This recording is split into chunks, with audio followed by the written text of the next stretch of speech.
Welcome back students. Last video में हमने सारे एडजस्टमेंट सॉल्व कर लिए हैं। अब हमें क्या करना है, बैलेंस शीट में जो भी इंफॉर्मेशन है उसको, जो भी रिलेटेड अकाउंट है उसमें क्या करनी है, पोस्टिंग। यहाँ पे एक नया पॉइंट आ रहा है, distribution of reserves and accumulated profit. उसमें क्या होता है, उसकी अकाउंटिंग ट्रीटमेंट किस तरह से होती है। अगर बैलेंस शीट में profit and loss account, profit यानी कि किस तरफ दिया होगा, asset side, P&L account, general reserve, capital reserve, reserve fund, contingency reserve, workman compensation reserve, investment fluctuation reserve, ऐसी जितनी भी रिजर्व अगर बैलेंस शीट में दी गई हो उसकी पोस्टिंग करनी है पार्टनर्स कैपिटल अकाउंट में क्रेडिट साइड। यानी कि ये सारी जो रिजर्व्स है वो पार्टनर्स की कैपिटल अकाउंट में क्रेडिट साइड उसकी इफेक्ट देनी है। ये सारी रिजर्व किस तरह से क्रिएट की होगी, पार्टनर्स के प्रॉफिट में से क्रिएट की होगी। इससे क्या हुआ होगा, पार्टनर्स को प्रॉफिट कम मिला होगा। अब एक पार्टनरशिप डीड जो खत्म हो रही है नए पार्टनर के आने से, तो ये सारे रिजर्व है वो ओल्ड पार्टनर के बीच में ओल्ड रेशियो में डिस्ट्रीब्यूट हो जाएगी। तो ये सारे रिजर्व कंपनी के लिए प्रॉफिट के लिए है, तो अब इसको बंद करेंगे तो पार्टनर्स कैपिटल अकाउंट यानी कि पार्टनर्स को ये सारे रिजर्व के रुपए मिलेंगे। That's why partners capital account will be credited. अगर profit and loss account, loss liability side अगर प्रॉफिट लिखा हो, P&L अकाउंट लिखा हो, तो advertisement campaign expense account, advertisement campaign expense account, research and development expense account and unamortized other revenue expense. इस तरह की कोई भी इंफॉर्मेशन अगर बैलेंस शीट में हो, एक्सपेंस वर्ड पीछे लिखा हो या तो फिर P&L का लॉस हो, तो वो जाएगा पार्टनर्स कैपिटल अकाउंट में debit side. It is debited to partners capital account. So इसकी अकाउंटिंग ट्रीटमेंट इस तरह की होगी इन बैलेंस शीट अगर कोई भी इंफॉर्मेशन हो तो। अब यहाँ पे हम देखते हैं, हमने 1 से लेके 6 एडजस्टमेंट तक सारी एंट्रीज दे दी है। Now we are moving to the solve the balance sheet. Balance sheet में असेट साइड फर्स्ट है गुडविल 1 लाख। अगर बैलेंस शीट में गुडविल अपीयर्ड हो, we have to return off that goodwill in old partner in their old P&L ratio. Clear? उसकी capital account में होगा debit. उसका old ratio है 3:2 and the goodwill is 1 lakh. So goodwill distributed, old goodwill which is appeared in the books of accounts of old partners is distributed among old partner in their old P&L ratio and it is debited to partners capital account. So 1 lakh को अगर आप 3:2 में distribute करोगे तो 60,000 is for Bhavya and 40,000 is for श्लोक। Clear? Next है land and building. अब land and building balance sheet में थी 3,50,000 और एडजस्टमेंट में हमें उसमें क्या आया, इंक्रीज। तो 3,05,000 प्लस 80,000 इंक्रीज। अब लैंड एंड बिल्डिंग कितनी हो गई है, 4,30,000। उसके बाद है मशीनरी।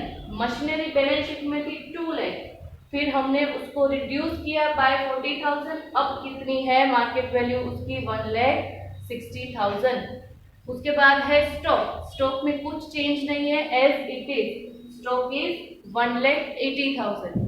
फिर डेटर्स, डेटर्स में हमने क्या किया था, 1,20,000 के ऊपर 10% डेटर्स जो कि doubtful debt bed date reserve रखनी थी, उसमें से 10,000 ऑलरेडी कैलकुलेट हो चुकी है, दोबारा 2,000 हमें माइनस करनी थी। अगर 2,000 माइनस करना है तो आउटर कॉलम में जो अमाउंट है उसमें से करेंगे, लेकिन अगर 12,000 माइनस करना है तो डेटर की जो BDR माइनस करने से पहले की अमाउंट है उसमें से माइनस करेंगे।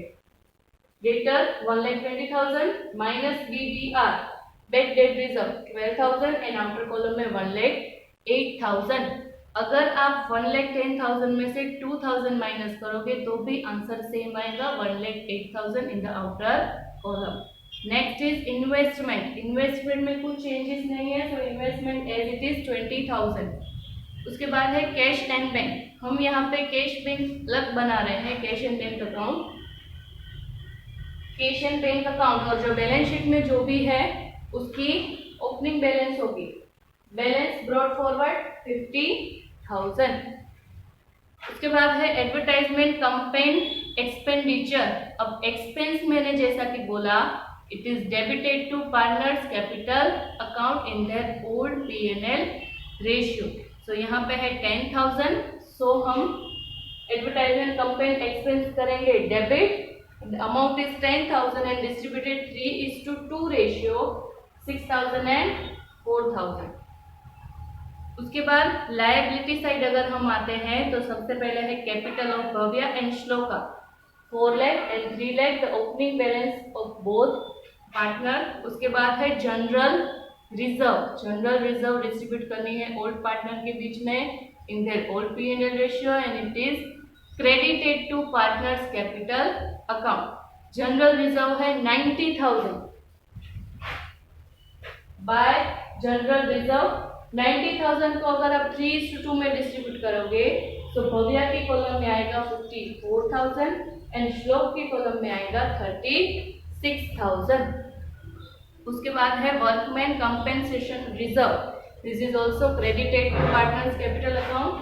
Workman compensation reserve, the amount is 20,000। 20,000 को 3:2 में अगर आप डिवाइड करोगे तो 12,000 फॉर भव्या एंड 8,000 फॉर श्लोक। नेक्स्ट है इन्वेस्टमेंट रिजर्व। सेम जैसा कि हमने जनरल रिजर्व और वर्कमैन कंपेंसेशन रिजर्व के साथ किया। Investment reserve is 10,000। 10,000 को 3:2 में डिवाइड करना है 6,000 एंड 4,000। ये सारे रिजर्व्स है उसको ओल्ड पार्टनर के बीच में ही डिस्ट्रीब्यूट करना है, क्योंकि वो इसमें से कटी होगी ओल्ड पार्टनर के प्रॉफिट में से, that's why.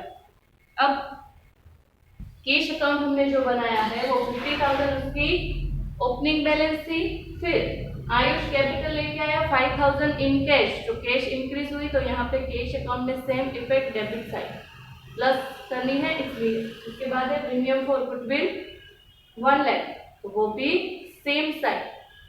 So now the closing balance of capital is 50,000 plus 5 plus 1 lakh, 6,05,000, 6,05,000 and balance carry forward 6,05,000।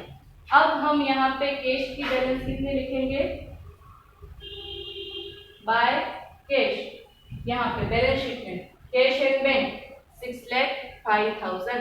Balance sheet में अब कैश की क्लोजिंग बैलेंस है 6,05,000। अब सारी इफेक्ट अभी भी है क्रेडिटर्स। बैलेंस शीट में क्रेडिटर्स की इफेक्ट देनी बाकी है न्यू बैलेंस शीट में। क्रेडिटर्स है 1,40,000, there is no change in the value of creditor as it is. उसके बाद है bills payable 60,000, bills payable is 60,000 and यहाँ पे एक और ऐड हो रहा है आउटस्टैंडिंग एक्सपेंस, जो कि हमने रिवैल्यूएशन अकाउंट में लिखा था। लिखेंगे यहाँ पे outstanding repairing expense 8,000। Now all transactions are done with the effect। अब करनी है क्लोजिंग किसकी? कैपिटल अकाउंट की, पार्टनर्स कैपिटल अकाउंट की closing.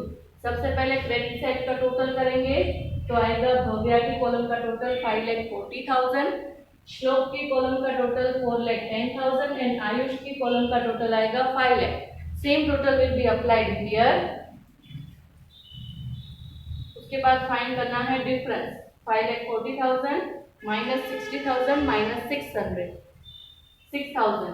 So we get closing balance of Bhavya 4,74,000। Shlok 4,10,000 minus 40,000 minus 4,000। So the closing balance of Shlok is 3,66,000 and Ayush कुछ भी नहीं है यहाँ पे debit side, so same will be balance carry forward 5 lakh. ये तीनों क्लोजिंग बैलेंस अब हम लिखेंगे बैलेंस शीट में capital and liability side. Capital Bhavya, Ayush, shloka and Ayush.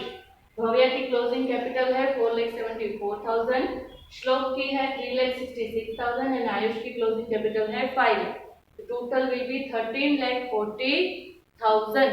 अब आप बैलेंस शीट का टोटल करोगे तो दोनों साइड इक्वल आएगा। इट मीन्स हमारा ये जो सम है वो करेक्ट है। टैली हो रही है बैलेंस शीट विद 15,48,000, 15,48,000। तो इस तरह के सम आपको एग्जाम्स में पूछे जाएंगे फॉर 8 मार्क्स। क्लियर? इसको आप घर पे अपनी नोटबुक में लिख लीजिए और रिवाइज भी करते रहिए। यहाँ पे जर्नल एंट्री भी दी गई है, वो अब आपको आती है कि कौन सी जर्नल एंट्री किस ट्रांजैक्शन के लिए क्या जर्नल एंट्री होती है, वो भी आप अपनी बुक में लिख लेना। तो मिलते हैं नेक्स्ट वीडियो में। यहाँ पे इलस्ट्रेशन 22 कंप्लीट हो रहा है।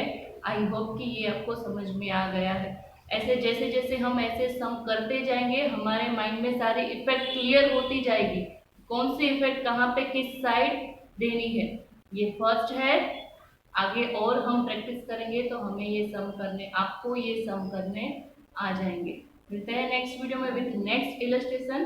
तब तक के लिए take care and have a nice day.